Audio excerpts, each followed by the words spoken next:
right. It's your boy Izzy Stars. 347-709-0655 is the number to dial. You're tuned into the hottest station on the internet nation, ballroomsceneradio.com. I have a very exclusive icon. Today I have Dr-sol-pendavis. Yes, live on, coming up soon. Don't forget, we'll be spinning the country beats for you tonight, but for right now, here is Caught Up in a One-Night Love Affair. Don't forget, if you're not logged in, log on right now to ballroomsceneradio.com, and we'll meet you with the chats. We're going to have an awesome night tonight, ladies and gentlemen, so get ready for some history.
Right, that was a little cut short real quick.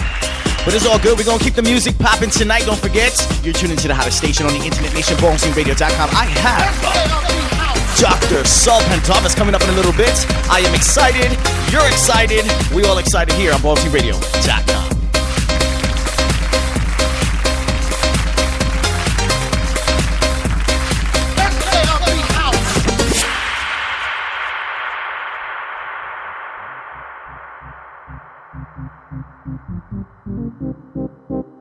Want to give a great big shout out to Danny Tiberia Stretch Ninja, our VP of the company.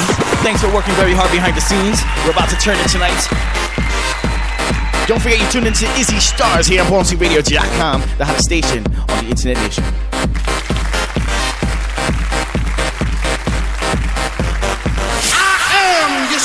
I am the creator, and this is my house.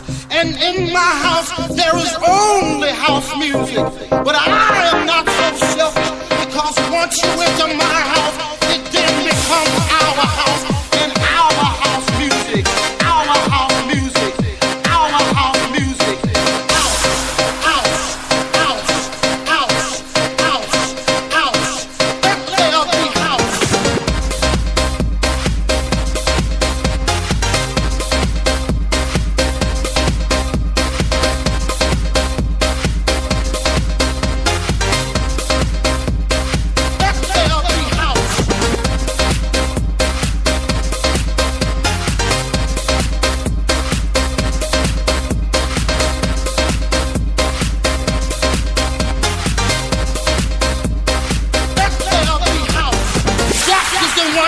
You the power to do the snake.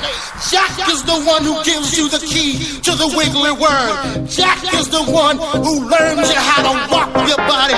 Jack is the one that can bring nations and nations of all jackals together under one house. You may be black, you may be white, you may be Jew or Gentile. It don't make a difference in our house. And this is fresh.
Up in here.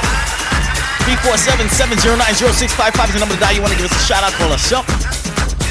We're getting ready to turn it up right now.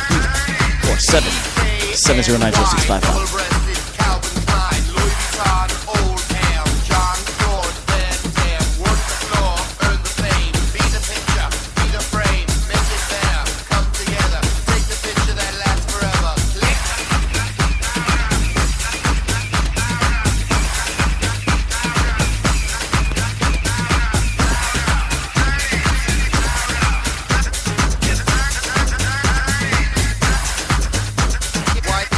All the spot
Gravity won't pull you through.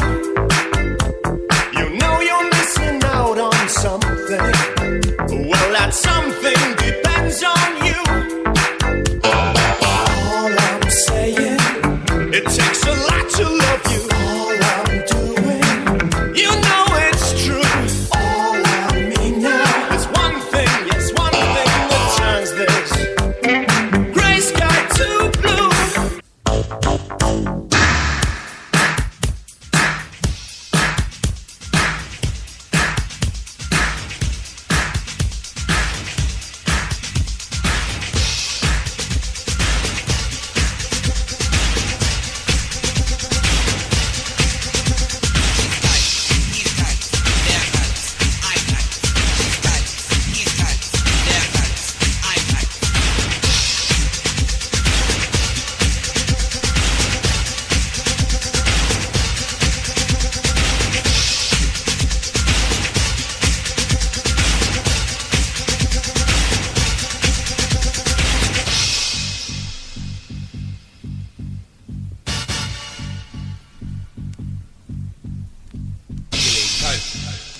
Feeling cheap, feeling cold, feeling cheap, feeling cold, feeling cheap, feeling cold, feeling cheap, feeling cold, feeling cheap, feeling cold, feeling cheap, feeling cold, feeling cheap, feeling cold, feeling cheap, feeling cold, feeling cheap, feeling cold, feeling cheap, cold, cheap.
Alright, don't forget. You're tuned into the hottest station on the Internet Nation, BallroomSwingRadio.com. Get ready for Dr. Sol-Pendavis in just a few.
Ain't nobody got time for that.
darling, and show us. Gorgeous. Walk the body, walk the face. Walk it, and you'll snatch first place. Walk for me. Walk for realness. Win grand prize. It's time you children realize. You walk for me, walk for me, walk for me.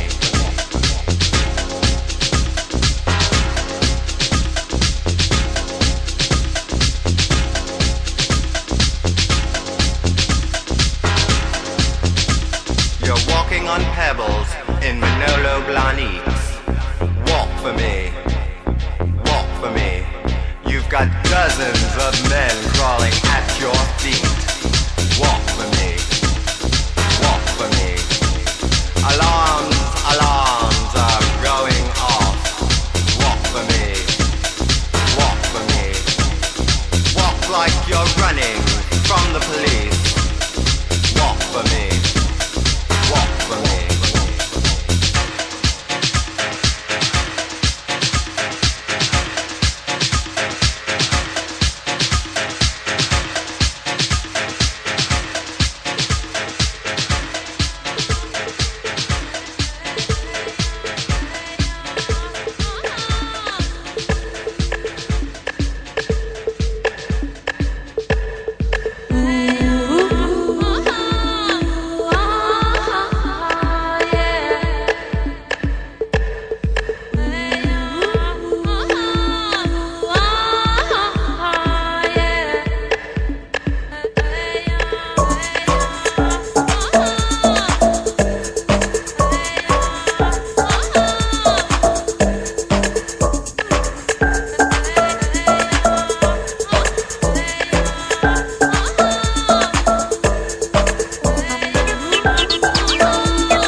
Let's work.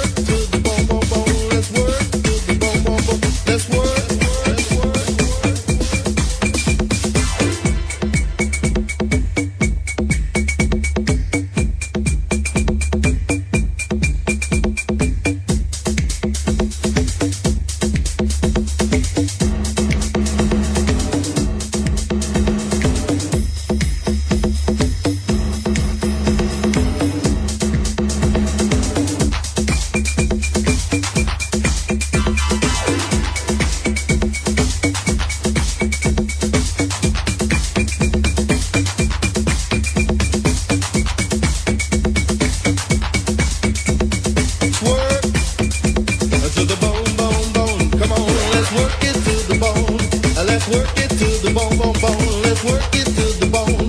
Let's work it to the bone, bone, bone. I'm calling out legends, statements, and stars. I wanna see legends, statements, and stars. Hit the floor, girl. Stars and the statements and the legends called. Jack's turning this to all-out war.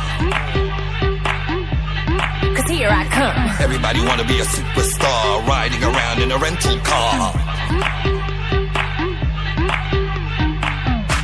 I wanna see runway. I wanna see old way. I wanna see new way. I wanna see you sway. Eating the runway, serving the runway, marching the runway, eat that runway. Eating the runway, serving the runway, marching the runway, eat that runway, walk.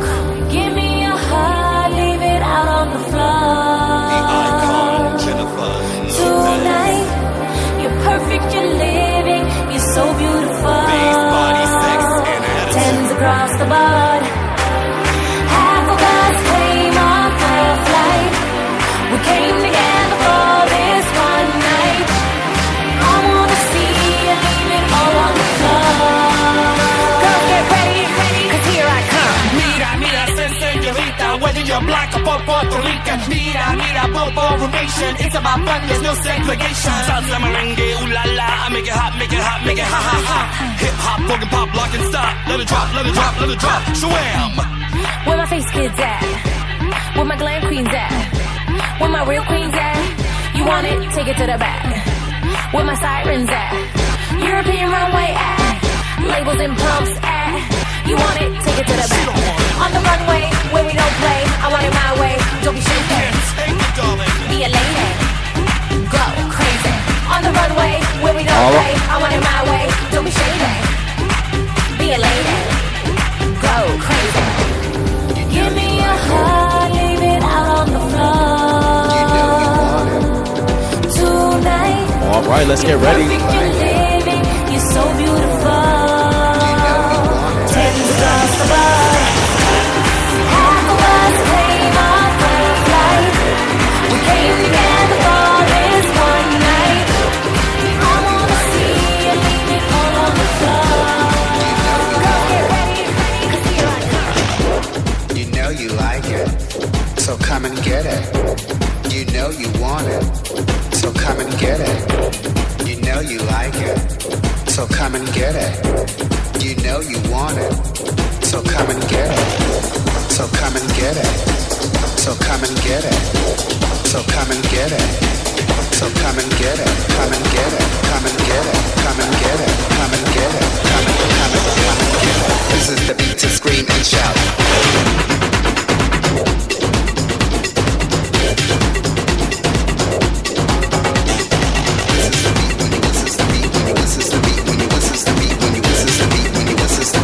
This is the beat to scream and shout.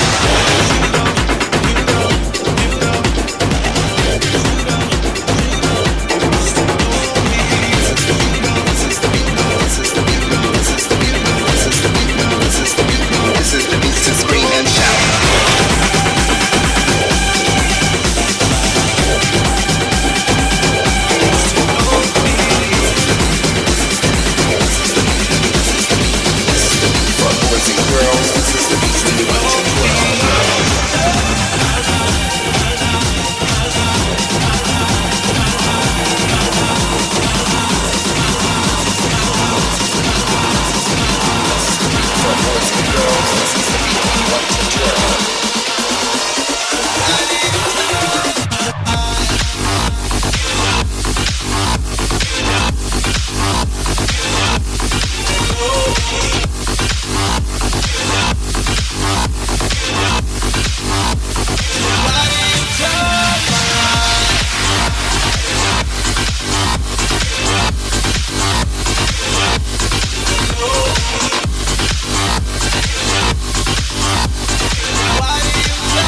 spot.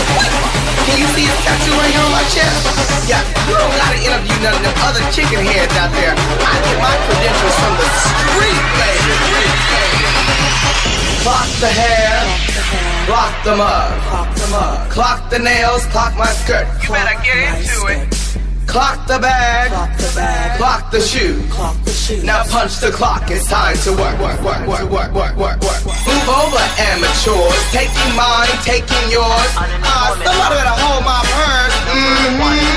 Figure it out like Nancy Drew. Catch on quick like hallelujah. Hold on, check, nigga. Not you, I'm a pro. I'm a pro. I'm a pro. I am a professional pro. I'm a pro. I'm a pro. I am a professional work. I came to work. I'm here to work. I told y'all I was a professional. Work. I came to work. I'm here to work. See, I am a professional. Yeah. Approve. Up the ladder. Watch me move.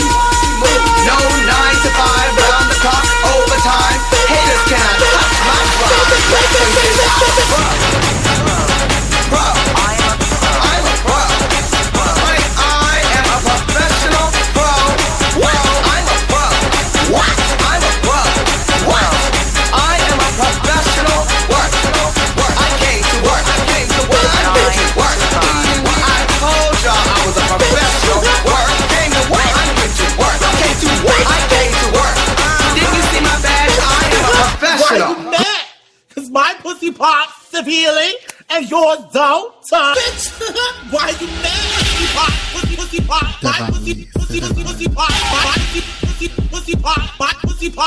pussy pop, my pussy pop, my pussy pop, my pussy pop, severely. Yours don't, and yours don't, yours don't, yours don't, and yours don't, and yours don't, yours don't, yours don't, pussy pop is my pussy pop, pussy pop is my pussy pop, my pussy pop is my pussy pop, pussy pop is my pussy pop, my pussy pop is my pussy pop, pussy pop is my pussy pop, my pussy pop,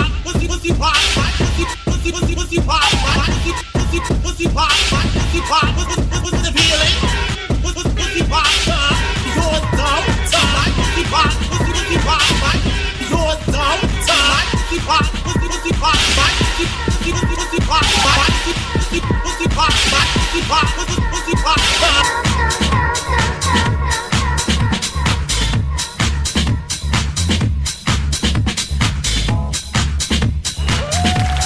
Alright, we're just playing up a little bit, cutting up. Don't forget you're tuning into the hottest station on the internet nation. This boy Izzy Stars. We have dr-sol-pendavis coming up in a little bit. Don't go nowhere. We're closing up the lines early. We got a great show for y'all.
my face. I'm in love dancing.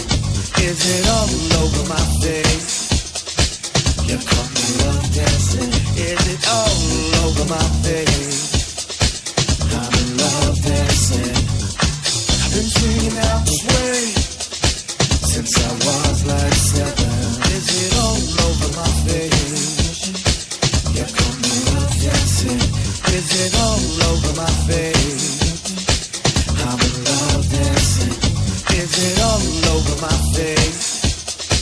You caught me love dancing. Is it all over my face? It's all over my face. It's all over my face. It's all over my face. It's all over my face. It's all over my face. Is it all over my face?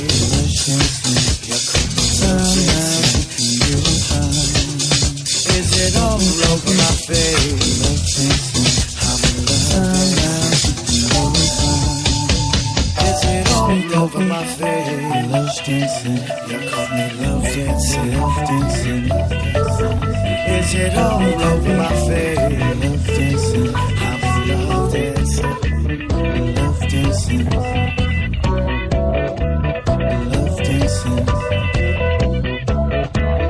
Love dancing.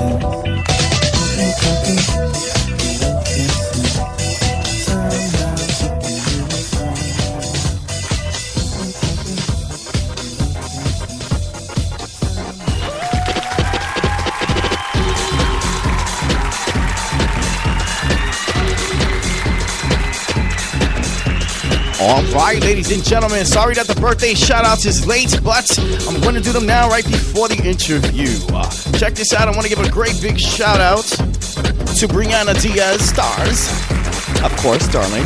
I want to give a shout-out to Chichi Mizrahi, Hector Extravaganza Jr., Jordan Mitchell Milan, Chaos Infinity, DJ Rodon, Chris Valenciaga, Monica Monroe Extravaganza, Derek Extravaganza. Give me a minute. Coco Armani Extravaganza.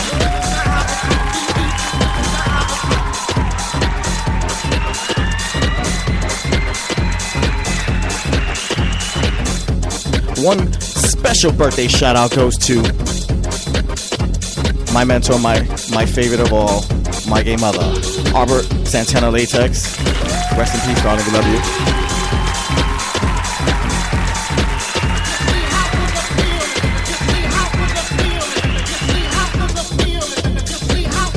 We're getting ready for dr-sol-pendavis. Are you guys excited? Are you guys ready?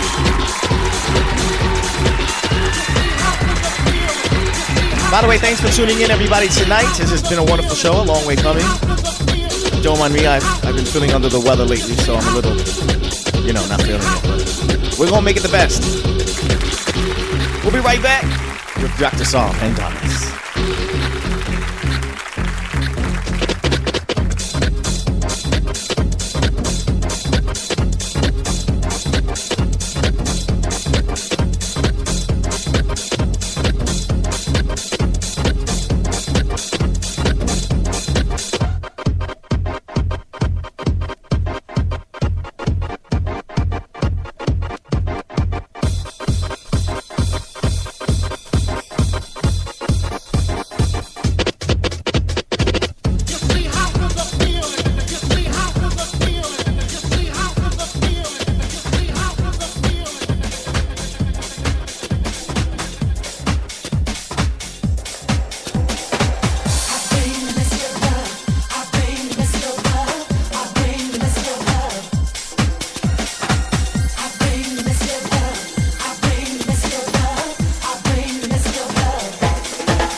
Right. We have. Are y'all ready? I would like to introduce everyone who's tuning in tonight and fans of BallMusiqueRadio.com. Dr-Sol-Pendavis. Are you there? Say hello, Doctor.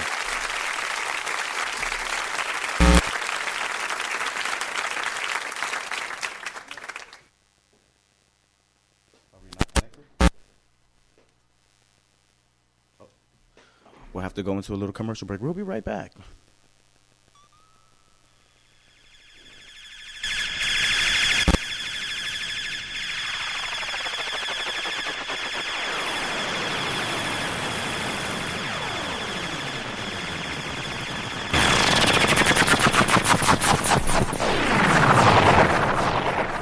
This is where the shade begins.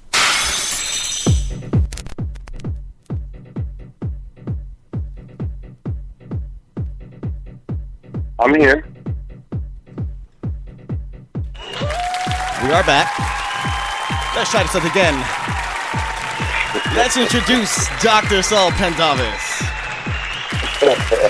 Hello, everyone. How are you guys doing, man? So sorry about it. Having a great night tonight. Yeah, I had a technical difficulty with the cell phone. So, welcome to the show, by the way. What was my show? To the show.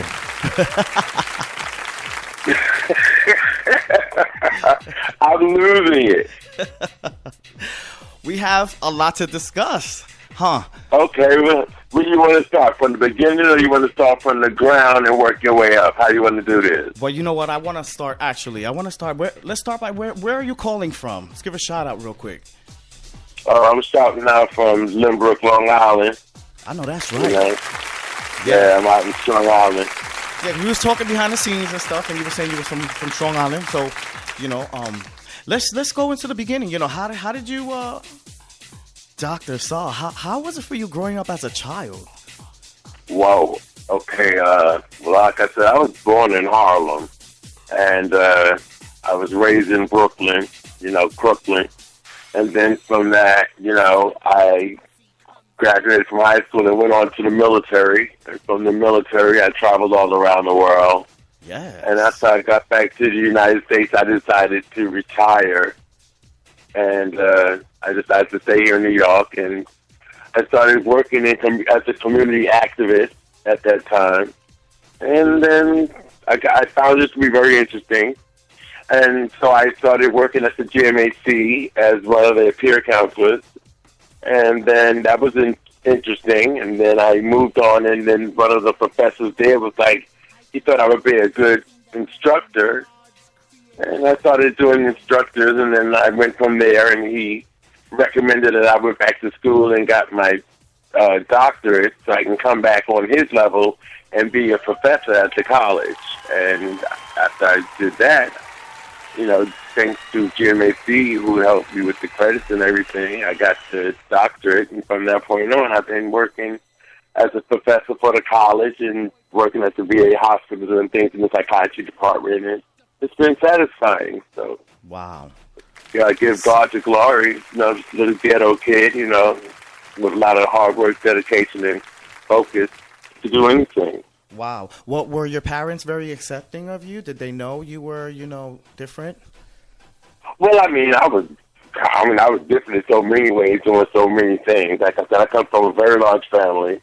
So, it's not easy to be picked out like, okay, you did this, so there's 6 other kids you got to watch. So we all had our own talents and our own gifts in our own ways. So we were supported by our parents, we bring it to them and they understood that they would work with you. But, at that time, our parents were like the most educated people, so there was a lot of things they didn't know or wasn't aware of. So there was things that they couldn't help us with. So in the process of learning, education became the key factor because our parents couldn't assist us. So we had to learn, and then we had to learn focus, and that's why education became the key, at least in my perspective. Wow, that's amazing because, I have 2 questions, really. Because today it's hard, it's kind of easy, but for some it's hard, to get into the whole education thing in the college and all that stuff, due towards a lot of things that's happening nowadays, like drugs and, gangs and all kinds of negative stuff that's out there that's distracting people. But in your day and age, when you were, going through this experience, how was it? Was it hard? Was it easy to get into? Whoa! Remember, I'm one of them dudes that was there in the age of crack. Right. I was there at the beginning of crack. I was there at the beginning of the transition of the HIV virus. I was there through all this. So, right. It was more than hard. How did you get by all of that? How did you deal with it? I didn't get by. I was a part of. Ain't no shame in the game. You know what I'm saying? I had my share of addictions. You know what I'm saying? But the only thing that saved me is because I was in the military. Right. So there was only a limit that I would have been able to be accessible to because we took the urine tests and things like that. And at the time, I had to support my family. So I didn't have an option to get discharged or kicked out. I needed my job. Wow. So I didn't go too far with drugs and things like that. So that was a blessing for me, but it doesn't mean that it escaped me because I was a part of it as well. I just through recovery, God, I still go to my AA meetings and things like that. And if I pick up a drink, I start off from day one. I could be really right back where I started from. So it's still a day-to-day struggle. It's never over. As long as you live, you have an addiction. If you're addicted personality, it doesn't make a difference how old you get. You can always pick up again. Right. Wow. Powerful. So I'll be fighting this every day of my life, Very powerful words right there. It's never too late. It's never too late. Well, I went to school late. I didn't go to school till I was 49 years old. That's beautiful. I sat in the classroom with kids, like really children, literally. Wow. My professor was 28 years old. I'm like, really, I can multiply that by 2. It still got some years left over. And you, my teacher. Wow. But I did what I had to do. I swallowed my pride as long as ego. You know, because after a while, when you start signing them checks, and then they have a few more zeros on the end, you understand what sacrifice is all about. Yes, and you ate that. You know, it's all about the zeros. You know, I started with 0, and now I can add a few zeros. Okay. So as you start adding the zeros, you start realizing your accomplishment. Wow. I tell kids, how many zeros are you doing this year? If you haven't increased at least 1 zero, then the conversation has went to zero mode. We have nothing in common. Wow. It sounds facetious, but it's the reality of what you got to think about to live in New York. Okay. Every day it's a struggle. There ain't nothing free. You know, some people got free benefits and things come to them easy. I don't happen to be one of them. Wow. You know, I ain't hating on nobody, but hey, you got to do what you got to do to live. Now, was this like hard to do still? What was the experience? Well, I found it real hard. You know what I mean? Like, I did the whole thing. Like I said, I did the whole crime thing. You know, I did what I had to do to survive. But then I always had education on the burner. Like, I was always in school when I was doing anything outside of curriculum. You understand? So I still had a goal to finish school to become somebody. So I just did everything else that was negative on the side, I guess, either to have something to do or to put some money in my pocket. You know? So It was hard, you know, but I stayed focused, and God blessed that I got through some of the obstacles, you know, but I wasn't alone. There's a lot of people that jumped the same hurdles and they've achieved things, you know. But I had, like I said, I had the balls, I had the GMAC, I had all that to get me through. I mean, they had got to the point where the ballrooms was part of my income. Wow. I actually included the ballrooms as part of my income. Amazing. We're going to talk a little bit more about that. But you know what? I want to we're going to rewind a little bit. I want to jump back a little bit. Sure, by all means. Let's talk about the times, you know, when you discovered yourself. How did that go for you? What's your story? Okay, when I discovered myself, that was quite challenging. Because at the time I was with a chick, and, you know, they go in the military, you got things coming at you in every direction. So it was really confusing for me at that time, but I had to come to the realization that because I was in the military, you can't come out. As far as, you know, openly at that time, you couldn't be open gay in the military. So that kept me confined within myself physically, but mentally it was just gyrating all types of propulsions in your head. Like, everything you start looking good then when you can't be with anybody. Wow. So that made the challenge even hard because you couldn't even, not only could you not deal with it physically, now you're being restricted mentally. Like, you have to force yourself not even to look. Wow. So you know, it's like you're retraining. Because a simple glance can take you from, you know how it is. You can look at somebody and your imagination. Yeah, you got to retrain your mentals, you know. It's exactly. Almost, you know, I talk a lot about this, you know, with a lot of my trans friends. You know, they have to train themselves to go from one set of rules to another complicated set of rules, you know, and it becomes a mission, you know, and hey, some people pass it and some people don't, you know what I mean? So, wow. Amazing. And you know, how was the clubs? But how did you go clubbing, and, you know, how did you you know, maneuver into the gay lifestyle from there? Oh, well, basically what happened was when I would go when I came home on leave and things like that. So when I came home on leave, the female that I was dealing with, she only hanged at that time. She was hanging with like gay guys because in her mind, as long as she was with gay guys, she wouldn't cheat on me. You know, she could hang out, she could party, she could do everything with them, but she don't have sex with them. So that kept her from cheating on me when I was deported and everything. So every time I come home, these would be the friends that I would meet. These would be the people that I meet, and these would be the clubs that they took us to. So I always started mingling, but I was always with my girlfriend. We were still mingling out of the club, meeting all the guys, and they eventually got me to walk a category at a ball. I came on my leave. I was in uniform, and I walked the category. I won the trophy. And from that point on, I started walking the balls for military category. Wow. Yeah. And that's how I got started, basically. Wow, doctor. You know, I'm gonna ask you another question because we talk a lot here about this here in Ballroom Radio. Did your girlfriend know about you? Do you think? Oh yeah. There was no secrets because I was like this. There was children involved. You had two children. A son and a daughter. Wow. And Congrats. Yeah, son and a daughter. So I had a whole family. So it wasn't like I just, could just pop up and go do what I wanted to do. It was very clear before we went through this, the whole delivery of the children and everything like that. We both agreed on having a family. The benefits that I had in the military was good to raise children as far as education, to get to travel all over the world. Her and I, we see each other when we see each other. You know what I'm saying? The kids would get the best education and things like that. So I use it to the advantage. They all out of college, grown children, doing well. They cool with me, and me and her, we like the best friends. We stayed together long enough for the kids to get out of school and start their own lives, and now her and I can live our own lives. Wow, amazing. So we're the best of friends, and it's all crazy. It took me to get, like, in my 30s and 40s to actually start living my life for me, but I'm comfortable now.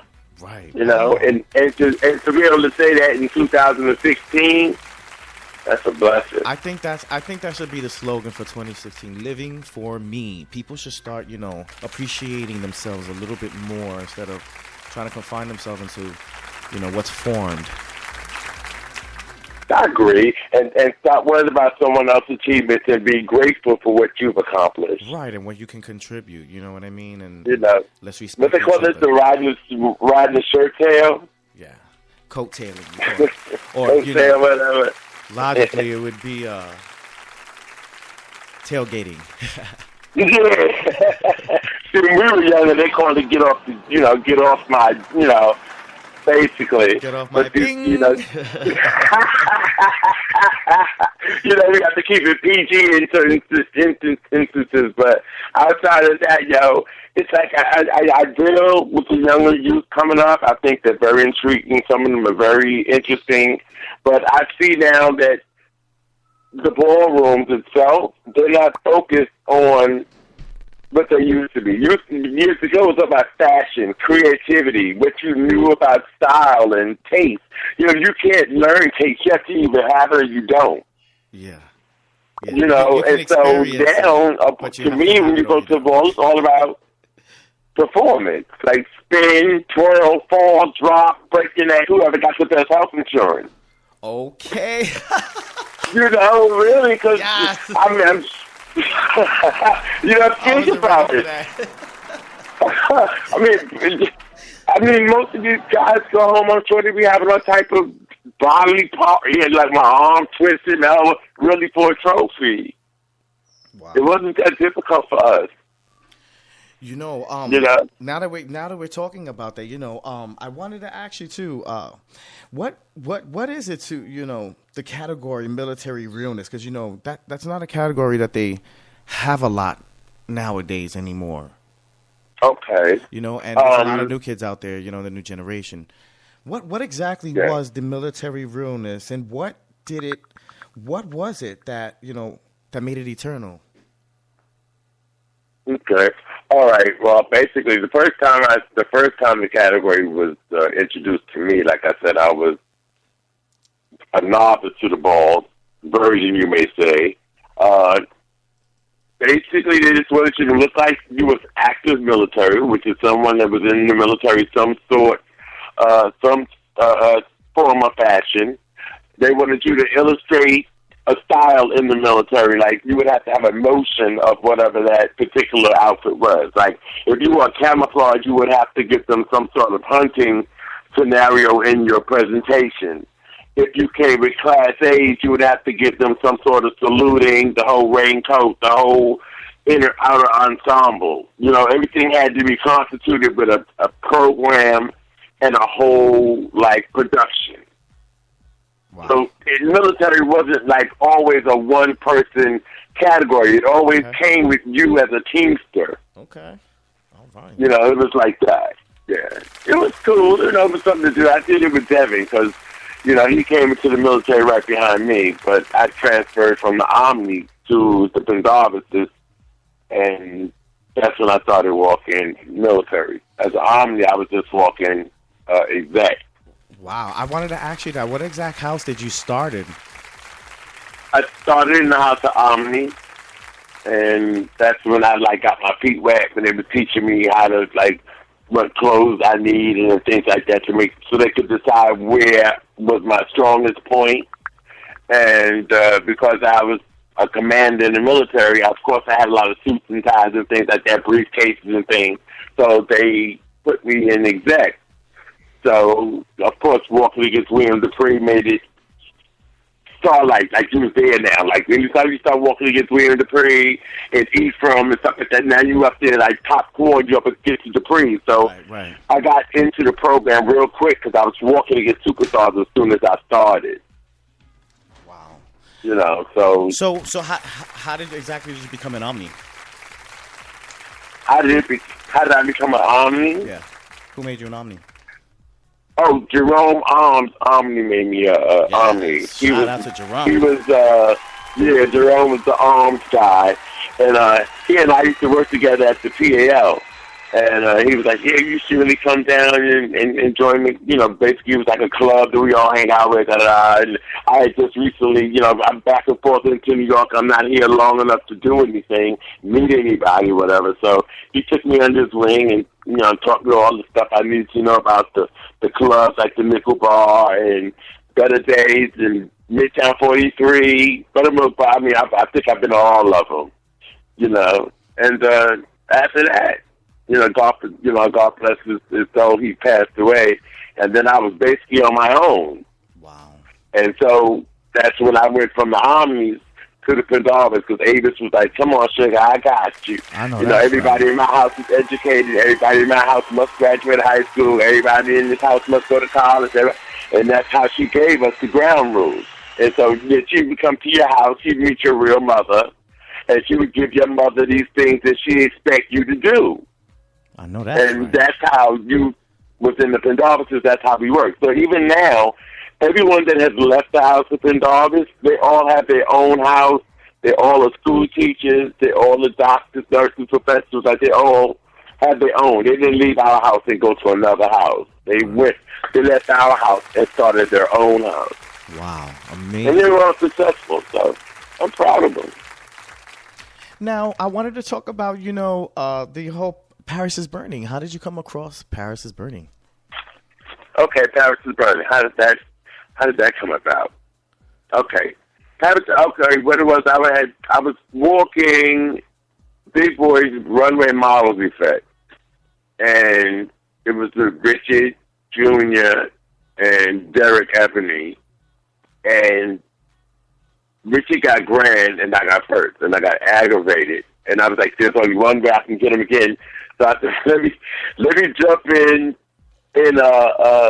another category against him, and hopefully I get a chance. And that's how I started walking other categories, just coming after Richard. Wow. Yeah. It wasn't like I liked him. I just came because that was the only way to beat Richard was to do the categories that he did.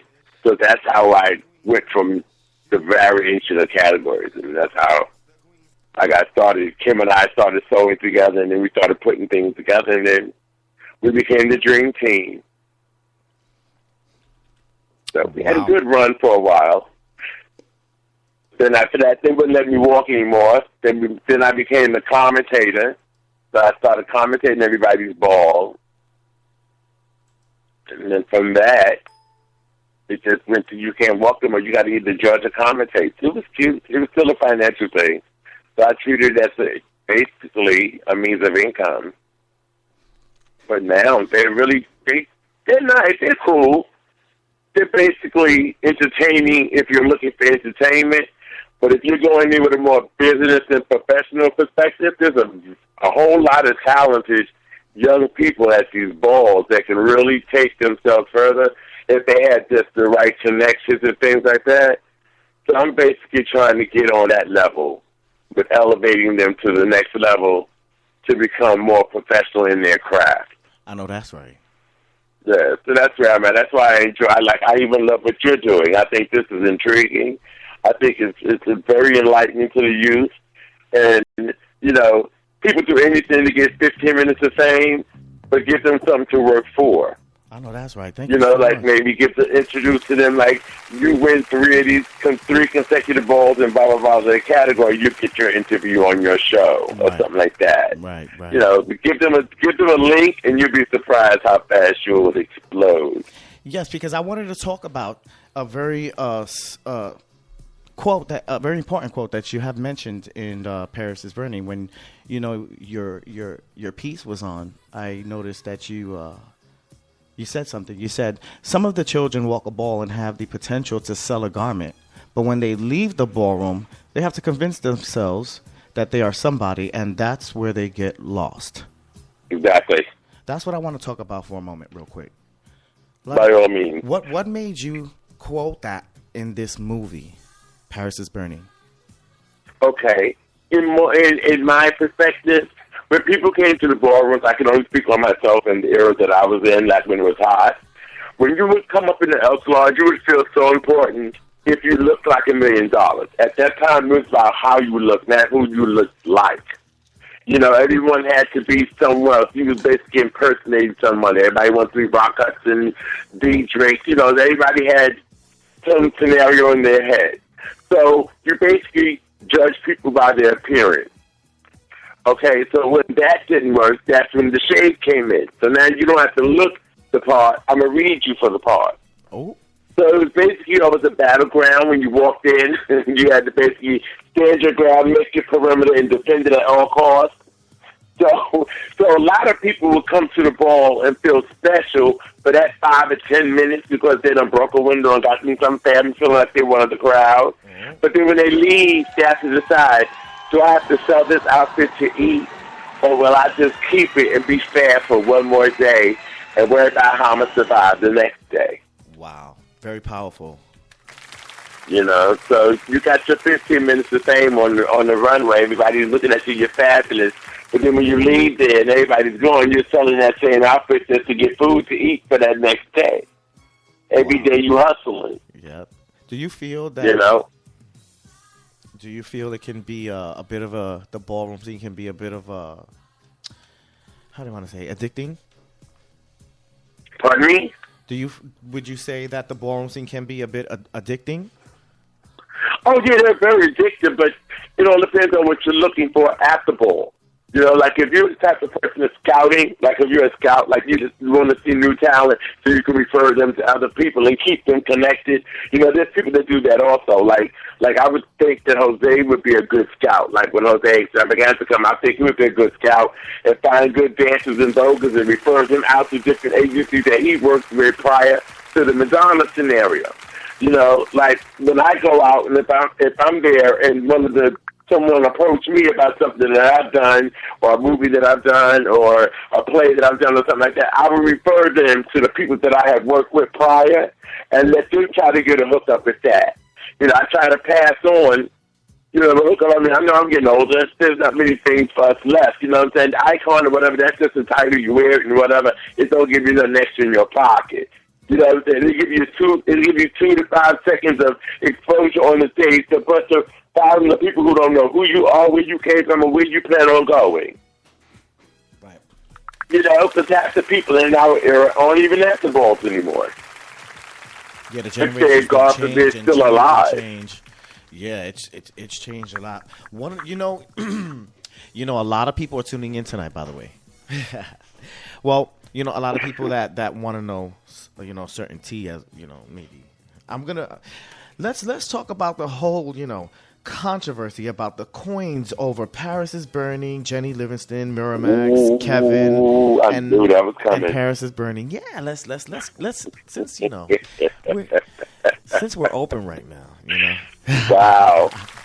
Why does Kevin have to be the one? Because now people when the only thing bad when Kevin and I had this discussion, because Kevin and I never had this discussion, that's why it's really ugly, and that's why it's considered a shady scandal.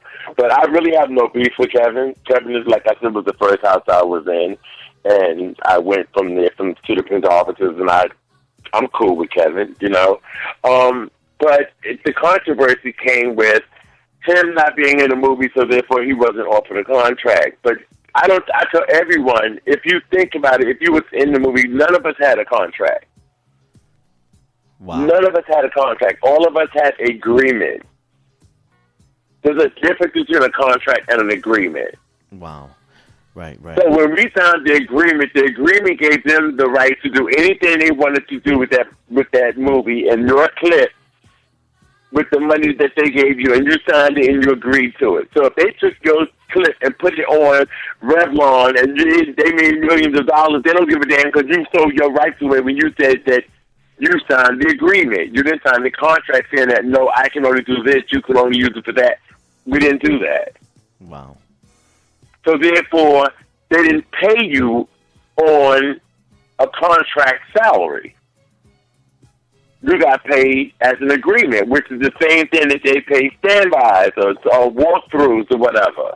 Right, it's the same thing when you do underground films. You know, you either sign your rights to get paid and hand the movies over, or you can be part of the company, sign into their company, and you can. You know, you're into the entertainment business. You know, you could do 1,000 walkthroughs in a day and make $10,000 a day just by walking there, laying there dead for one scene. You go to another company, lay there for 5 minutes. You know, that's how you get your show. You know, your agent send you wherever they got to stop for you that you're going to pay you that money for that time. Wow. A lot of people didn't quite understand that Jenny didn't do this as a movie. She did it as a documentary for her school features. So she didn't have no money like that to get down and grimy with it. Her school cut the movie up. Her school, you know what I'm trying to say? Right. It wasn't like she was with Myra Max and they paid a big production company, sat up there and gave her a mad movie. No. Right. She sold the movie to Myra Max. You know, so it was already chopped up or whatever it was when she did it. Right. Oh, wow. You know, so she did the best she could for what and whoever was, there was only 7 people that even got paid for the movie. I don't know why they're making it a big to-do, like all these people like, oh, I didn't get paid, but where were you? If you ask, there's only 7 people that were there that was actually paid that was in the movie. Ooh. So I don't understand. A lot of people that I hear complaining and stuff about not getting paid weren't even on the set. So I'm like, wow, what are you looking for? Wow. But that's no here nor there. I mean, the book came out. That was a good thing. Mm-hmm. And right now it's only 3. But I mean, it sounds real grimy.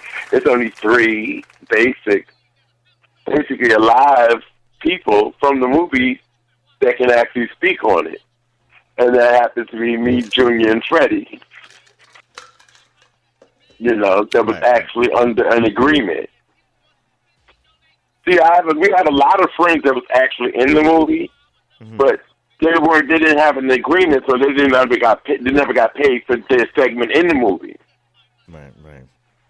It was crazy. So it was only like 9 people that actually got paid to even be involved. But there's 1,000 people that's griping about never getting paid for it. Wow. And this has been a big thing for this radio show and this company since the beginning because, you know, at the beginning it was, you know, everybody wanted to talk about their stuff and it was supposed to be true testimonies, you know, about their ballroom career and status and stuff.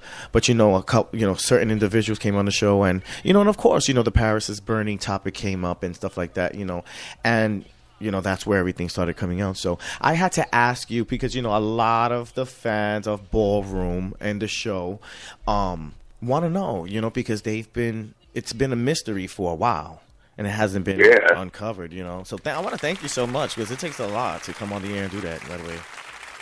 Yes, you know, I mean, I try to keep it honest. Like I tell them, I say, hey, it's 25 years already. You know, this is the 25th year of the movie. If you can't get it right now, then, hey. Right. But we're all moving on, and we're moving to the next production. Hopefully everything will go well. Well, I know that's right. The next thing I wanted to talk to you about was, let's talking about the whole craft and mopping situation thingy. Give us a little insight about that in the community. How was it like back then? You know, because I asked that to everyone who's on the show, by the way. Well, I think they basically do the same thing. They do it the same way they did it back then. They do it now. But I mean, ours, well, I'm not going to say ours because I was never a mopper. I know that's right. Yes, congratulations for you. That's not much. I mean, I'm not going to see myself. You have to learn different folds and wraps and techniques and stashes and girdles. And I'm not going through a whole another outfit to put an outfit inside of the outfit and hope I get the outfit out the door before I get mobbed. Is it really that working? I can't even stand food shopping. The check. Forget about write the check and smile. Write the check and smile and be like, thank you very much. Every time I walk past security guards, I didn't care how much it was, the bag. I'd be like, thank you very much. And they'd be like, thank you, come back. I'd be like, you don't know how fast I'm going to come back. I'm going to drop this in my trunk. I'll be right back. You know? It was just like that, you know? And the only reason why we open to speak about it now because a lot of statute of limitation is like, you know, done. And, you know, we can talk a little free, but we still got to watch what we say about it because they could always come back and lock people up. You know what I'm saying? Wow. But that's why all we could say is allegedly. So all I know is allegedly. I remember the last time, you know, they was doing the whirlwind and scooping everybody up from New York, but they said that they all broke down and was arrested in D.C. Everybody just scattered and did their own thing. So everybody's living all over the world now, doing okay from what I know. So some of us did learn, you know, some of us took advantage of what we learned from inside the ballroom because that was like the number one family spot. If you was in a house, a great house with great people, you became a more positive individual. You became focused. You know, come on, I'm straight up ghetto kid. Come on, I got a status now. And, even though it took me almost a half of my life to get it, I don't know how much longer I got to live, so I really can't say half of my life, but you know what I'm saying. But, you know, I started late. Right. I started. That's all good. You know what I'm saying? And most of it came from the only activity that most gay people had in New York, the ballroom. It taught me everything. Right. Believe it or not, there's a lot of people that has progressed from the ballroom and has become doctors, lawyers, nurses, and things like that from the money that they made at the ball or even just the hookup and the connection that they made from the ball. Right. Amazing. So they had a lot of positive things, and, you know, but as time goes on, it, you know, it gets crazy and trickery as anything does. It has a few loopholes, but hopefully they get better before it gets any worse. Of course, definitely. That's the whole point, you know. Things get better with time. Let's say that because we never know what the ball is. But you know, we really didn't talk about, you know, the whole club scene really much with you. Like, what clubs did you go to back in the days? Like, how was the club life? Wow, clubs that I did go to. I should say, which ones did I miss? Because I don't believe I missed any. I mean, animal parties out like. Yeah, I know that. I mean, the first time I think they took me to was Better Days, of course. That was like the Thursday and Friday or Saturday or something like that. Then we went to Nickel Bar on Tuesday, Midtown 43 on Wednesday and Saturday, the Garage on Friday and Saturday, sometime on Sunday, the Palladium, the Buttermilk Bottoms, the Electric Warehouse, Barnes International. Come on, Track. Nickel Bar, DC Tracks, done out there, doing it. You know what I'm saying? But at that time, that's what you had to do to keep your ballroom status. You couldn't just walk in New York and become a legend, you know, because at that time, icons wasn't even in the development of a vocabulary at that time. You know, we were just all trying to worry about becoming legends. You know what I'm saying? And then you had to win like three grand prizes to even become a legend. Wow.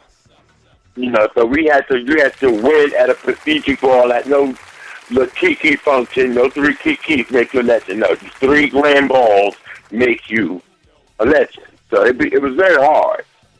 You know, it wasn't no like walk out there and you just walk, like these kids now, and everybody wants to be icons and legends. So I'm like, who are you? Were you there? Ooh. Like, you can't be, maybe you could be a legend, but you can't be an icon if you're not in our era. It takes at least 20 to 25 years of steady, constant flow to get icon status. Who are you? You're only 25 years old. Okay.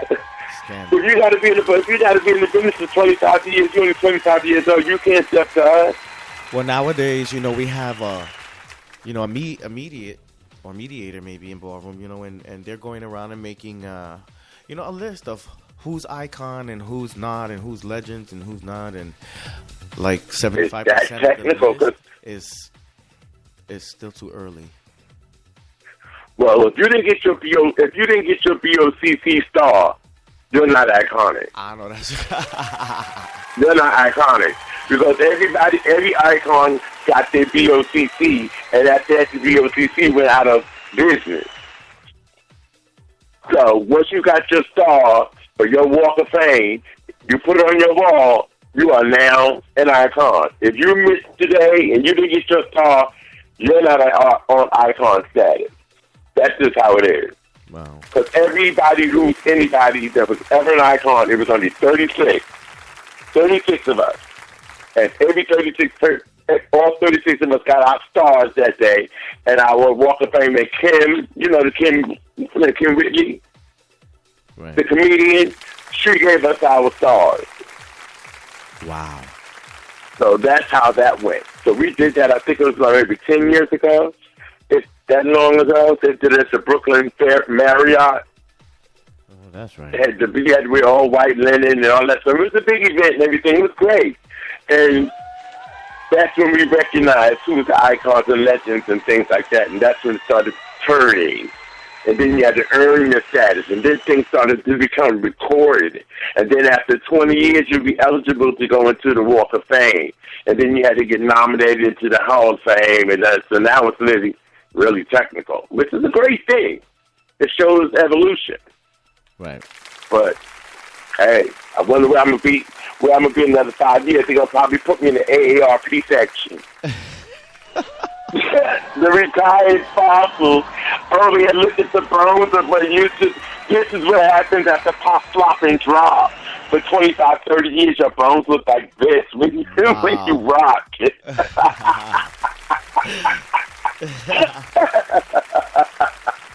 But I really enjoy my time at the balls when I go, because like I said, I use it as a means of entertainment. When you work stress jobs, I'm sure you know how it is in corporate America. When you work all day and whatever, you do deserve to treat yourself to some sort of entertainment outside of the bazaar. Right. Balls are crazy, the costumes are crazy, and the kids are really using their imagination. But that's what it's all about, allowing people to be themselves, as constructive as need be, as boisterous without screaming as they need be. It's no different than going to a poetry night. People are expressing themselves the way they feel fit, and, that's them. So a ball is a gay way of expressing yourself as well. I know that's right. Some fun entertainment for the life soul. Yeah. That's our Madison Square Garden. Yes. You never know how many gay people you're going to see going to make it to Fashion Week. I know that's right. That many going to be walking Fashion Week, so your best sweat is every time you come to a ball, you treat it as if you're going to Fashion Week, and eventually you'll wind up on Fashion Week. Definitely. And I think the balls are becoming the kids are so gifted, so it's becoming so competitive because these kids are really good. I mean, the fashion designs are phenomenal. Right. You know what? The creativity levels are through the roof. That's been growing throughout the years, by the way. Exactly. Look at these kids are learning how to be furriers free of charge. We had to pay thousands of dollars to go to school to learn furrier technique. Okay. And these kids are learning because they're born with the gift, or they're learning just by cutting it up and putting it together. Right. Times has changed, and I'm glad that I was able to be a part of it. Come on, I've seen the first black president. I've seen black people free and allowed to vote. I see blacks going to school with rights and stuff, even though it's not all free. But hey, it's a little bit better than what it was when I was born. So I've seen a lot of things evolve. So I feel like I've seen a lot, and I've lived my life, not all the way to the fullest, but I've seen enough. And don't forget, we have gay marriage. Oh, exactly. Okay, that's And, another. and me, for people like myself, don't act, don't tell was phenomenal. Now you ain't gonna act, I'm gonna tell you any damn way. You know, so that was a good thing. You know, and people of color have advanced extremely. You know, you can't forget that. People of color have moved up. You know, at least they allow us to sit on the same status and be regulated and recognized as being on the same status. So that automatically is a plus. Right. You You know, know? when we were younger, the parents used to, and people think that the parents are crazy. They just, evil and stuff like that. It's just, back in the days, I remember, people told me you couldn't be out the closet because, you would literally, get into some problems. Yeah. Yeah, everything was on the low. Yeah, it was a. And if it wasn't on the low, you was a ho-ho. Believe me, if you wasn't on the low, you was a ho-ho, because that means everybody knew what you was doing and who you was doing it to. So, once you get them back in the day, the reputation was all you had. Oh, you sucking everybody's cock on the street. And the women with bulldaggers and all that stuff. I'm like, damn. Times has changed. People are more accepted. Yep. And that's a beautiful thing. At least I can say that I lived my life to see these changes in a positive view. I hope that they continue and our youth become more positive members of society and build a better world than the one that I'm leaving when I do leave. You know what I'm saying? Mm-hmm. That's all you can ever ask for. Yes. A better tomorrow. Beautiful. You Well know? said. A better tomorrow, because today is basically over. We can't change today; it already finished. So we can just look for a better tomorrow. You know, and it's been productive. I'm happy. That's all I can ask for. It took me I'm 50 something years old. So it took me 49 before I found a guy. Like I never thought I would ever be with a guy, but. Wow. It happened. Yeah, so, it's beautiful, man. Variety. I got a guy in my life. Live life. Live for you. Remember that? Yeah, but and once I started actually living what I protect to other people, I see that it's okay to let go and let somebody love you. You know what I'm saying? Knock the walls down. Allow somebody to love you. Take a chance. Take a risk. Don't be daring. But take a chance and go out there on a limb and let somebody love you and be okay with that. Because there's so many of us gay men that spend so much time loving other people and taking care of other people and living in a sheltered shell because we want to be accepted for who we are. We know that society is not going to. So you don't allow yourself to be yourself. You cocoon yourself in this world of sheltered images. And then when you do decide to come outside your cocoon, you realize that the sun too bright for you to see, and now you're sitting there like, which way do I go? A lot of people, light flashes before your eyes so fast, before you know it, it's just gone.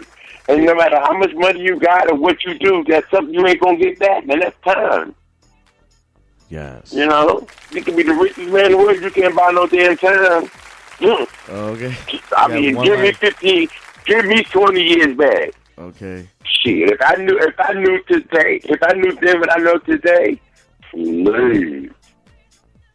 But you gotta get my age to understand what that statement means. When you're young, that shit don't mean nothing to you. I don't know how old you are, but I'm sure when you were younger when someone told you that, it didn't mean nothing to you. Right. But as you get some age and some experience on you, you understand exactly what that means. Exactly. You grow. You know? You grow. You learn to appreciate life more. You start understanding what life is all about. Right. So what house are you in? No house.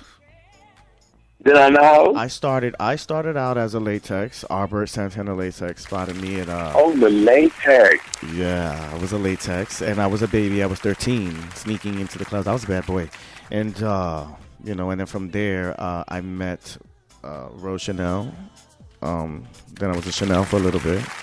Then I moved to Florida, and then I met Angel Infinity, and then I became in Infinity for a little bit, and then I started doing the radio show, and it was a little too much to be in a house and do this kind of work for the community. So exactly, I spoke to Angel, and I told him we're gonna have to do it in a certain way because of you gotta sacrifice things to do things exactly. You know what I mean? This is how I look at it. Okay, you with the love. So this is actually you like radio, period. Oh yeah, I do radio. I do music. I'm a very musically inclined person. I'm very connected with the arts. I love the arts. Entertaining nature of my life, and I'm thankful for that. You know what I mean? Because some people have to get up and do things they don't want to do to survive and live. And I'm happy that I appreciate what I have and the little things in life that make me happy. So you feel like you finally accomplished your goal, and you want to go further in radio than you've gone? Well, I feel like I'm like 75% done with my bucket list, my goal list. Mm-hmm. But I have maybe a couple more things I want to do before, I hang the pumps up. Okay. I've been thinking about. I'm waiting for television. Yeah, I've been waiting for. I've been trying. I'm waiting for television. I'm waiting for television. So let me get there before you, because I'm gonna read you. Like, okay, you got the radio thing going. You should be one step faster than me. Come on, come on. Now, we gotta start collaborating now. Now that we know, we're getting to know each other. Right. And now we know what we can do and what we can bring to the plate. Right. I don't mind connecting and intertwining with other people and get you into places that you probably haven't been, or maybe you have, and but every little bit can help, and get to know some people and move on and do some things with your projects that you want to vision. Right. Exactly. I've been working on a project called Ball TV. And, I'm working very, very hard. I have migraines from it, but, I'm trying to put together the radio station and the television studio together so we can have a community television show.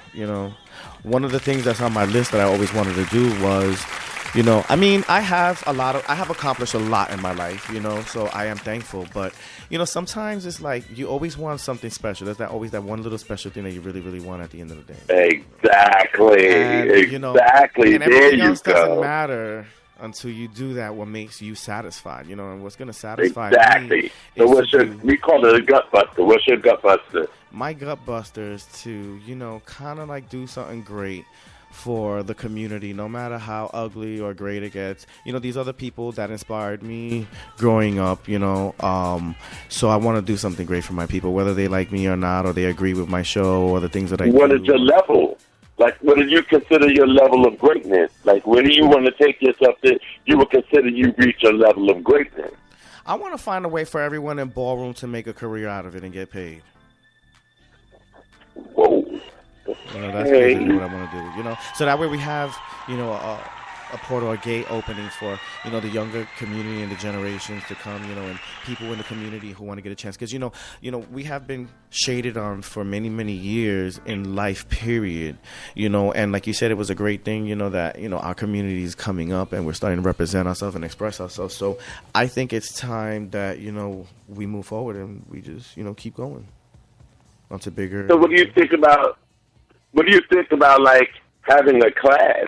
I think teaching them like maybe ballroom etiquette, ballroom, not behavior, because then it becomes a psychosis. So we got to say like ballroom terminology, or, I'm trying to say we need to start incorporating, because it's like Vogue is everywhere. They included Vogue in every basic dance program. Right. They even labeled the positions. Now they have the death drop.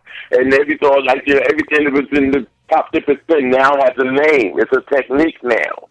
Right. So, you have to think of a way of engineering it and calling it a system, and then apply it to the educational factor to teach them what you want them to know about the ballroom. You understand what I'm saying? Right, correct. We got to get some sort of class going. This is why I felt like the television show was important, because now we have we have a show, and basically we could utilize this network for, great ideas that's going to help, the community, because this is a big project, something like this. It takes a group of networking people and years to develop something like this. And there's a lot of talent in ballroom, I see. It's just, one of the things about me was I had to leave the ballroom scene so I could get my life together. I had to, learn how to grow up, how to get a job, learn how to pay my bills, how to learn how to teach myself. I had to learn how to, grow to the person that, I can now be able to help others and teach people, and that's what I've been working on. And since I've come back to the ballroom, it's been held against me, because of that absence and that time of leave off from ballroom scene. So, I don't mind it. I'm a good sport, so I'm just going to, continue playing. That's all I can say. That's all you can do, man. That's all you can do. Don't drop the glove, you know what I'm saying? Because that ball move real fast. It's like you could be on top this week, and next week, they don't know who the fuck you are. Right. That's how fast ballroom status goes. Right. And for those who don't know my status, I'm a Black Era. I came out in 1995, darling, not 1996, because the girls are trying me on Facebook. Okay. Yeah, you see what I'm saying? How important it is to know your status. And if you want to have going on the job interview. Yeah, I have pictures, so I'm not worried. I'm very unbothered. It's like going on the job interview. When somebody asks you your status, you better have it. You better at least know, because the first thing they ask you, well, you weren't there. So next. Okay. We don't want to hear about what you heard about the ball. If you wasn't sitting there underneath that moveset or that flawed, you weren't there. Yeah, one of the questions that kind of irritated my skin was, what gave me credibility to do a ballroom radio show? What I really wanted to respond to say was, I took time out of my life to sit here and learn this so that way I can help the community. I think that's good enough for my qualifications. Don't you think? You're applying for a job, you need to know what your craft is. That was a question someone gave. That was a statement someone made to you, or a question someone asked you? It was a statement. Ooh. Yeah. Well, it's cool, though. You know what I mean? How did you respond? Oh. That is tell me about you. How did you respond? The same way I responded, just a couple minutes ago. I gave the truth. Mm-hmm. What am I going to do? I'm going to sit there and lie? I gave the How truth. did you respond? I said, sweet. So you got a scissor tongue too. Oh yeah, I think we all do. Talented people can do talented things. You got a scissor tongue too. Yes. Oh, okay. You hung them up to dry. Okay, I got it now. I got it there. Because you can tell when people with clever means of engineering words how they communicate. But you have to be very fine between the line and make sure that there's nothing in between there to pick out. Well, I'm going to keep it honest with you. If I would have been 17, 18 years old, it would have been a ratchet scene. But today I'm a grown man. The following statement, just like they told me, was, well, I'm Femme Queen Realness. And I said, and guess what? Today, I'm Butch Queen Realness. Okay. And that's it, And I proved bottom line. And that's it, Bottom line. Yeah. Let the judge. You ain't gotta have court every time somebody want to feel like they want to be royalty. Right. It's that this. It's all about it's all about when you walk away from the scene, who you really are in real life. I mean, there you go. It's all about what you brought to the table. I brought a lot of goodies to the table. I brought television, I brought radio, I brought music, I brought all kinds of stuff. I'm doing it. So do you think you have to actually put your stamp on what you can accomplish, or you think your name says it all? To some people, you have to let them learn it, But everybody else, they do their homework nowadays. In 2016, everyone does their homework. They know what to say and what not to say. How do you feel? I feel everyone knows because of nosy constances. But, sometimes you still have to stamp it out because, I'm not a celebrity. I'm not anybody special. I'm not big. You know what I mean? I'm just Izzy. I'm just Izzy Stars is me. This is what I do. But you're doing your thing. You're doing your thing, and your name is real good. And it's okay to feel like that, by the way. Yeah, but it's gravy. It's gravy. But the only thing about you got to keep your tough shell, you know that. Because the kids won't be so daggers untold. Keep your You shell. want to know? You want to But know also what's a keep your kiki about personality. this? This is the kiki about this. A lot of people listen to the show, right? But they don't log in, so they won't know. They think no one knows that they're not listening, but there's a such thing as an IP. Oh, I see. There's a such thing as an I IP heard. address, and I do get statistics reports, and I do see everything because it's my site, So, but I keep it to myself. I use the information for important matters, for ballroom community. I'm not gonna use my information for devilish stuff. I mean, I think it's not. If I'm gonna be here to try to be a part of, making the ballroom movement a positive place, then I gotta be positive. I gotta practice what I preach. I'm not gonna sit here and look mad fake, and sit there and lie. A lot of people came and was like, "Izzy, I heard you used to be a femme queen." I was like, "Yeah, let me tell you all about it." And then once I tell them all about it, they're looking at me like I'm crazy. Exactly. And then I do look the edit thing. Edit right out. Yeah. Edit right out. Next. And excuse me for that technical difficulty. We had a beep in the system. Just that simple. Look, we had a beep in the system. and your weekend link has been over, and your 15 minutes of fame has been reduced. Okay. And we once had a friend named who? Okay. That's how you dismiss that shit. Right. Like I said, like anything else, you start at zero. And if you're not adding on any zeros, if it don't make dollars, it don't make sense. I have zero tolerance for ignorance. You shouldn't even holler. Just keep it cute. It's for real. I have zero tolerance for ignorance. And what you're doing in this field that you're in there, because I teach public speaking, so I understand the whole scenario around what you say come back to haunt you, because I'm teaching that to my boo. Right. Like what you say come back to haunt you, and you got to know when to use your tongue and when to retract it. Because sometimes your tongue can cut like a knife, and there's a time and place for everything. You can say the wrong thing at the wrong time and do more damage than if you threw a dagger and stabbed them dead in the neck. Right. So it's tricky. It's very hard maintaining that and balancing that, doing the show. Baby, this show has a lot of controversy, and for me to keep myself out of the middle of it, it's very complicated. And, I have to say the right things. I have to spark the right things. You got to keep that allegedly. And everything has to be properly. The first time you say, I said, or I heard, you done. Right. That's lawsuit central. Right. That separates the character. So everything is allegedly, or according to, or in the event of. You know what I'm saying? It's never I. It's never we and my team. And no, that's too direct and personal. In the event of, or as we were traveling, or in the distance we've seen. You always keep it general. Believe me, I've been there. Been there for real, dude. And it's good to know that you're younger and you're coming into this. Somebody's going to tell you the real grind. Like, they're going to tell you what goes on when you grind it. Forget to get the job, because it's easy to get a job because that requires a resume and a whole lot of lies.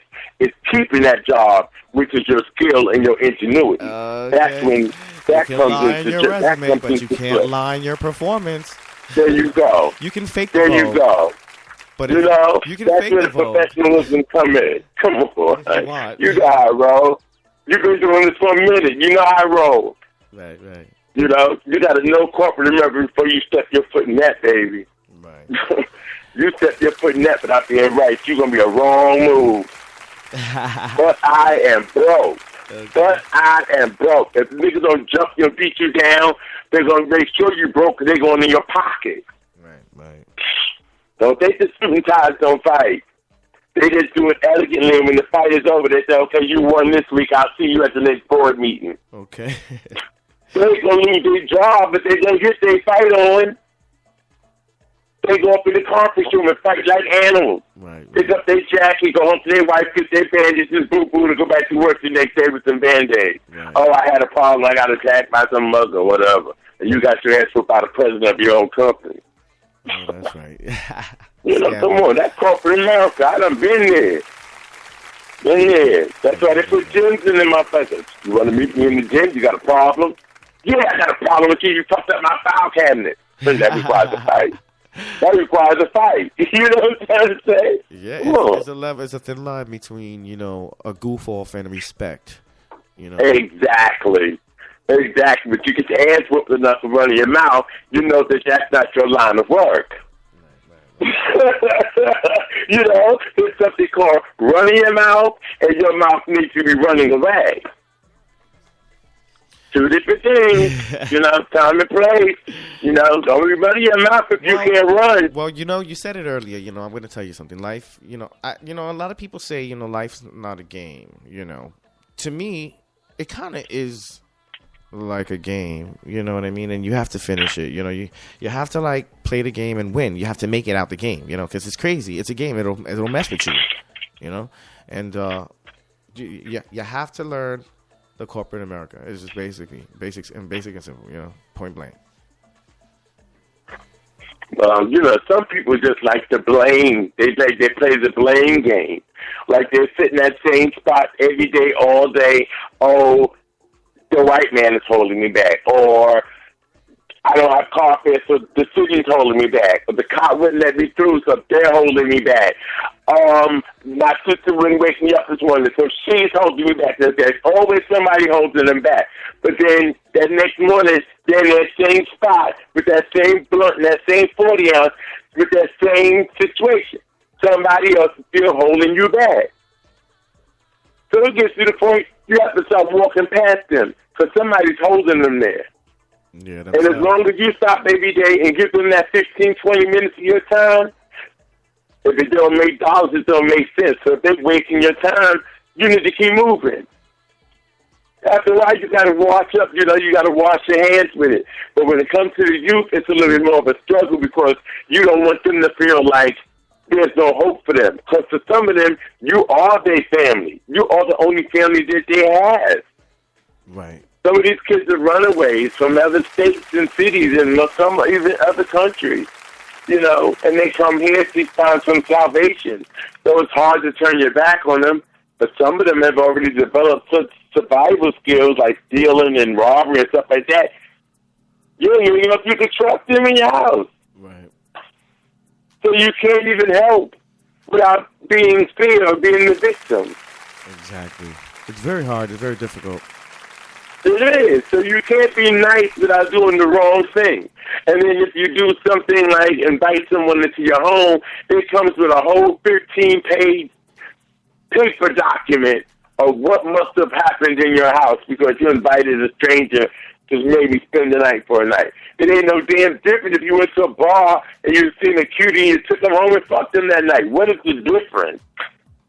Wow. What's the difference? You treat everybody as if they're positive. Right. Everybody. I wouldn't give a fuck if it's your best friend, your best friend uncle, or Grandpa Moses. Wrap it up. Darling, I love you for Guinea Park Avenue. Straight up. You can't rap it, you can't tap it. And it's just that simple. And you keep it rolling. If they have any love or respect for you, that shouldn't even be a problem. I know that's right, man. Very important for that. You know what I'm saying? And I tell people, don't forget the basics. That's the only problem that we have out here. If we all had stuck to the basics, a lot of stuff out here would have been eliminated. If you just stuck to the basics. I believe there used to be always keep money for a telephone call, always keep a condom, and always try to make good decisions. So, 2 of the 3 should always happen. Nobody calls home because they're trying to ride their ass. That rubber was in there somewhere. You know, you just forgot to put it on. I know that's right, man. And now you got an oop moment. You got an oops moment. Like, what's your baby name? Oops. What happened? Well, I don't know. It was like, oops, and I was finishing. Now, 9 months later, I'm a daddy. Wow. Times have changed. I like the rap it if you want to tap it. I'm still stuck on that. I really like that. Pardon? I like the rap it if you want to tap it. For real. I mean, people forget. Like, those are the basic words. Yeah, man. Avis used to teach us like all the stuff and slogans, so that if it was something that something like that, we would remember it. Wow. You know? So this way we would always remember, if we was with somebody, we remember that saying or that slogan. That's how we learned, like, how to start, being protective of ourselves and things like that. I know that's right. You know what? I might have to get you to do an ad for me on the radio show. I think we're gonna have to use that as a slogan radio advertisement. I really love that. Yes. By all means, man, and it gets right to the point.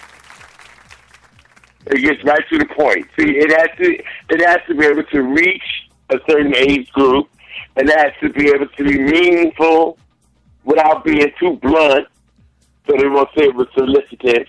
And then it has to be to the issue without being direct. It's a good slogan. Right. They'll get it. You know, one thing we didn't go, and I'm glad I'm bringing it up right now too. It's 11 o'clock, and we didn't talk about the history of the House of Pendavis. Oh, okay. Yeah, so well, maybe you they started in D.C. Word. Tell us. David started the house in D.C.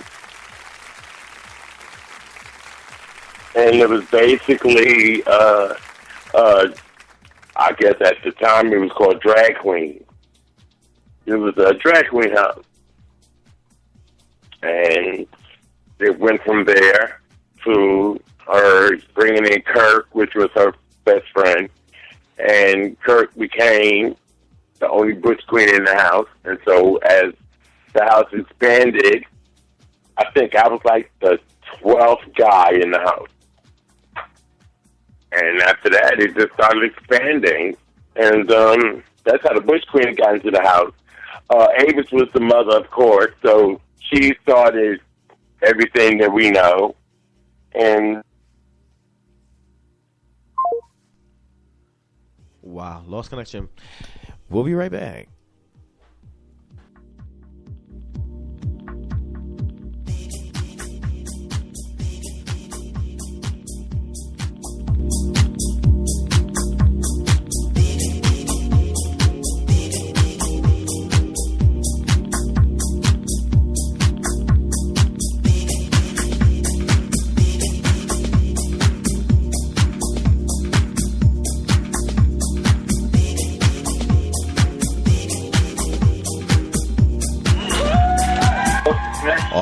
commercial break. We are back live on the air. I have Dr. Sol-Pendavis. Yeah, we're back. Yeah. We're live on the air. So go on. We were talking about you were these, I think was the sixth male of the house? Yes, I believe I was the 7th to the 8th guy in the house. I came in after Kirk. Of course, Kirk was the first male to our house, I believe. He wasn't the father of the house. He was the first guy in the house. I believe we had one father before me, and his name was Milton. And after Milton, since that, I was the only father of the House of Pendavis. Outside of that, Avis reigned. Avis ran the house as the mother of the house. So I'm the first official father of the house since Avis passed away. Wow, amazing. Yeah. Congratulations, by the way. Yeah, thank you. So I've been trying to hold it down and keep everybody focused, but they're doing all right. They're doing all right. They're traveling out of the country. That's all I want to do is make sure they're all doing well. So I have no problem with them. They're like my real kids. Wow, amazing.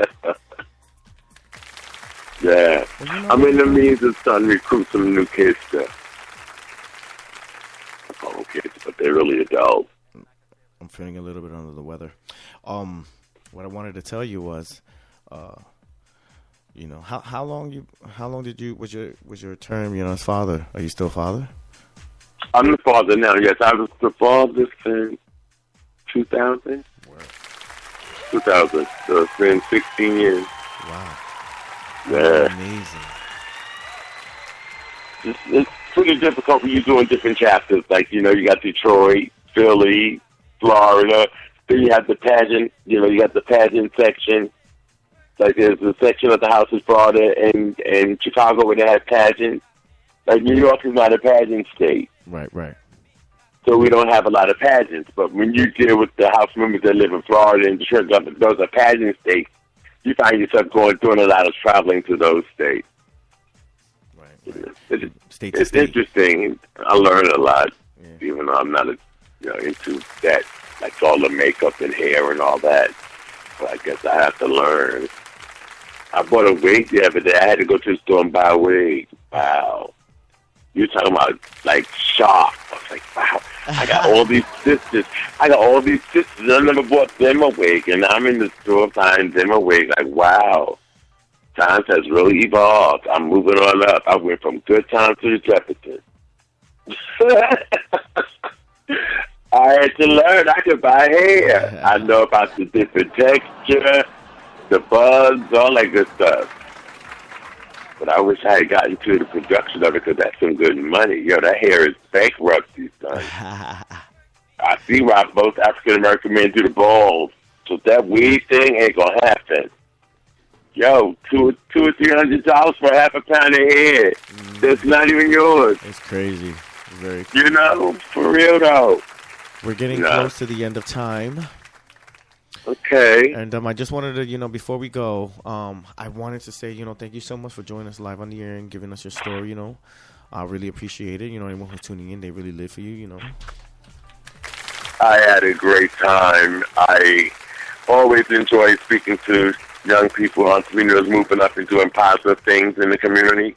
And I'm looking forward to speaking and doing more business with you and working out some things with your radio station, and hopefully we can help each other out as far as progressing. Definitely. But outside of that, I'm so proud of you, and you're moving on up, and you're doing a great job, guys. Thank you so much. I appreciate that, man. And we will be hooking up, and, we will talk about some projects. You know what I mean? Not a problem. It all sounds good to me. We have our numbers. We can hook up. That's a beautiful thing. That's right. Yes, perfect. We keep it. You have a nice night, guys. All righty, man. Thank you so much. We appreciate you. And all right. Don't forget, you're tuned into the hottest station on the Internet Nation, ballsingradio.com. That was the iconic dr-sol-pendavis. You're now tuned into ballsingradio.com. It's your boy Izzy Stars. We will be seeing you next week. I'm going to cut this episode short. And I just wanted to say thanks for tuning in, everybody. It's been real. And we'll see you next Monday at 9 o'clock.